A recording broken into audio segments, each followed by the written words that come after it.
ഞാൻ രേഖ. എൻ്റെ കുക്കിംഗ് ചാനലിലേക്ക് സ്വാഗതം. ഇന്നത്തെ എൻ്റെ റെസിപ്പി തക്കാളി ഉണക്കച്ചെമ്മീൻ കറിയാണ്. വളരെ സ്വാദിഷ്ടമായ ഒരു കറിയാണിത്. ഇതിലേക്കായി 5 തക്കാളിയും 1 പച്ചമുളകുമാണ് ഞാൻ എടുത്തിരിക്കുന്നത്. പച്ചമുളകിൻ്റെ എണ്ണം വേണേൽ കൂട്ടിയെടുക്കാം, എരിവനുസരിച്ച്. അത് ചെറിയ കഷ്ണങ്ങളാക്കി അരിഞ്ഞെടുത്തിട്ടുണ്ട്. ഇനി അതിലേക്കുള്ള അരപ്പ് തയ്യാറാക്കണം. അതിലേക്കായിട്ട് 3/4 കപ്പ് തേങ്ങയാണ് ഞാൻ എടുത്തിരിക്കുന്നത്. 2 ടീസ്പൂൺ മുളക് പൊടിയും 1/4 ടീസ്പൂൺ മഞ്ഞൾപ്പൊടിയും ഒരു ചെറിയ കഷ്ണം ഇഞ്ചി, അതായത് അധികം ഇഞ്ചി ആകരുത്, അപ്പോൾ ടേസ്റ്റ് മാറും.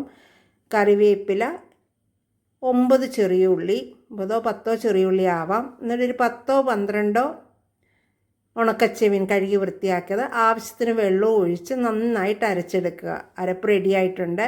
ഇനി അത് നമ്മൾ എടുത്തു വെച്ചിരിക്കുന്ന തക്കാളി പച്ചമുളകിലേക്ക് ചേർക്കുക. മിക്സിയുടെ ജാറ് കഴുകി ആ വെള്ളം കൂടെ ചേർക്കുക. അതായത് തിളപ്പിച്ചാർച്ച വെള്ളം എടുക്കുന്നതാണ് നല്ല, പച്ചവെള്ളം ഉപയോഗിക്കേണ്ട. 1/4 ടീസ്പൂൺ മഞ്ഞൾപ്പൊടിയും 1/4 ടീസ്പൂൺ ഉലുവാപ്പൊടിയും ചേർത്തിട്ട് ആ തക്കാളി നന്നായിട്ടൊന്ന് കൈകൊണ്ട് ഉടച്ചു കൊടുക്കുക. ഇതൊക്കെ വരത്തക്ക വിധം വെള്ളം ഒഴിക്കണം. ഇനി അതിലേക്ക് നമ്മൾ കഴുകി വൃത്തിയാക്കി വെച്ചിരിക്കുന്ന ഉണക്കച്ചെമ്മീൻ അത് അതിലേക്ക് ചേർക്കുക.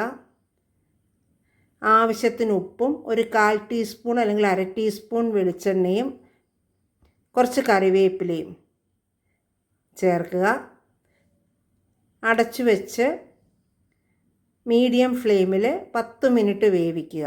ഇടയ്ക്കൊന്ന് നോക്കുക, ഒന്ന് ചുറ്റിച്ചു കൊടുക്കുക. ഏകദേശം 10 മിനിറ്റ് ആയിട്ടുണ്ട്.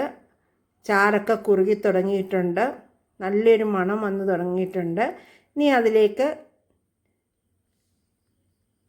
1/2 ടീസ്പൂൺ വെളിച്ചെണ്ണയും കുറച്ച് കറിവേപ്പിലയും ചേർക്കുക. കറി റെഡിയായിട്ടുണ്ട്. നേരത്തെ ഞാൻ ഉണ്ടാക്കിയ ഉണക്കച്ചെമ്മീൻ മാങ്ങയുടെ ലിങ്ക് ഞാൻ കൊടുത്തേക്കാം.